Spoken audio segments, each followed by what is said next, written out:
Yo Alex, what's crack-a-lackin'? Sorry that I took a little while to get this video to you, but here we go, better late than never. What we're going to be looking at doing is a mobility test and then a strength test.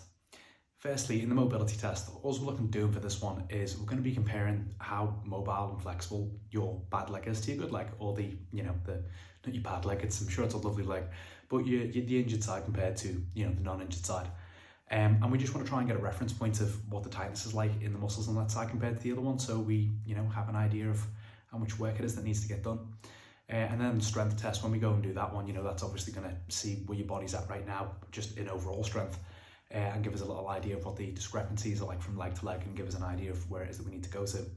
So when we do the mobility test now, all I'm going to do is take you through every single little test, and it'd be good if you can film yourself doing these things, send a video over to us, and also just take some notes as well, just some little thoughts about what it feels like from one body part to the next. So sometimes, obviously, if you get into a stretch, it might not be super apparent to me, like what the mobility difference feels like from side to side. Like, it might just not be particularly obvious in the video, but if you do a calf stretch and you're like, oh wow, that left leg felt super tight compared to that right leg, then that's going to give us some good information to be able to go off. So here we go. What we want to do is assess the mobility from the bottom going upwards. And the first thing we want to do is just the general calf mobility test. So if you can get yourself a step, just something like this, or like a staircase. Get one leg behind the other. You want to go into the balls of your toes, and you're just going to drop your heel down as much as you can do until you get a nice big stretch in the back of that leg, keeping your shoulder over those toes the whole time. So yeah, you just stretch out there with one leg and then swap over, obviously, and just repeat the same on the other side. As I said, we want you to make a little note about what it feels like from one leg to the other. After that, the next thing we want to test out is your Salinas Mobility.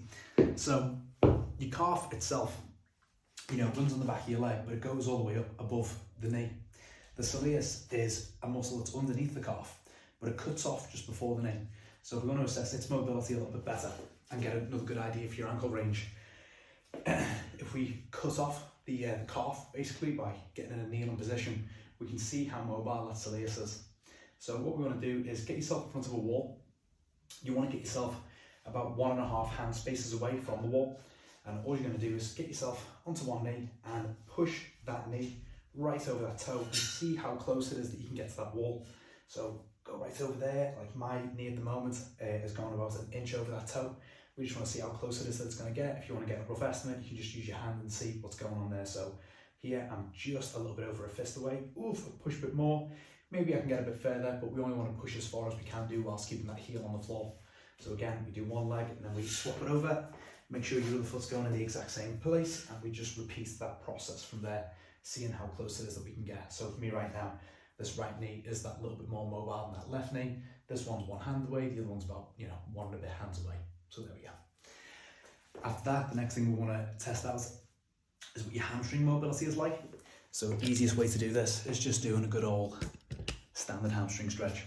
Getting an elevated surface like a chair or a seat or something like that, putting one foot onto it, standing straight up, pulling your toes right back, getting your chest proud so your back is straight, and then trying to hinge that hip backwards. So I'm just going to push that hip back and lean over this foot as much as I can do, whilst keeping my chest proud and straight. You can see how far I can get down and extend my hands down. You can see, right now, really push it. That's about as far as I can go without rounding my back.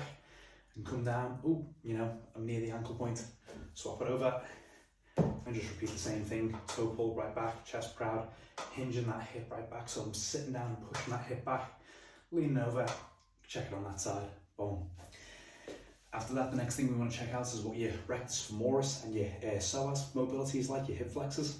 Again, you're going to want an object that's just like a chair or a low bench, and you're going to want to get into a split squat type position on it. So you want to step by the bench, you're going to take a generous step backwards, you're going to put one foot up on the bench, and all I'm going to do now is I'm going to squat over this leg. I'm going to get into a single leg squat position, and I'm going to see if I can get the hamstring to the heel, the knee over the toe, whilst keeping my chest upright. So I'm pushing over, knees coming over the toe, hamstring is to the heel, chest is upright, and with that back leg, I want to try and push that heel down towards the ground. It doesn't matter if it doesn't get to the ground, I just want to be pushing it backwards right there. So in this position right now, I can feel a big stretch going right up from belly button to hip, which is where the psoas is, and then from the hip down towards the knee, which is the rectus femoris.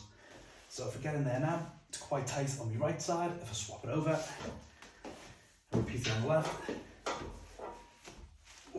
I'm a lot more mobile on the left side, but this one I can feel a lot less tension whilst I'm at this height, meeting the same requirements. After that, the last thing we want to do is test out what your quad flexibility itself is like. So we're going to do a similar kind of stretch.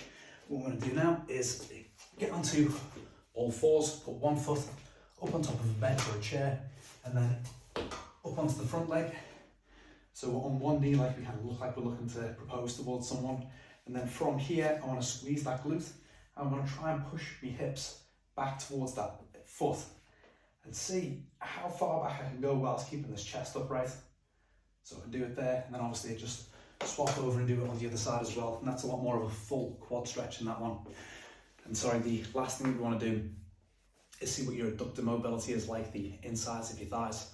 So for that one, we want to do a Cossack squat, where all we do, you stand upright. You want to get your legs about 1.5 times your shoulder width apart. And then all I'm going to do now is try and do a single squat down to one leg at a time. I'm going to shift my weight over to the right first, trying to get that knee over the toe. I'm going to keep my shoulder over that toe, but I'm going to push my hips backwards and come down as low as I can. So it'll be like this, get my arms right out, looking like this. And I want to come down as deep as I possibly can do. And I'm going to feel a stretch on this other leg right here. You want to try and keep that foot pointing straight forward, or maybe about 2 o'clock at the most, but we don't want to point to the wall straight down there. So in this position right now, it's facing down towards the floor. I've got a big stretch right there in the groin, the adductors. Sit down nice and deep, and then I'll just do the same thing for the other side. Shoulders and knees over toe, hips back over the heel, and see how I can get down right there, and then see what that mobility feels like from side to side. So there are all the mobility bits for now. If you can film those for us, take some notes and let us know what it feels like, or you can just say it on video, let us know. Either one of those is good. Much love, and catch you in the next one.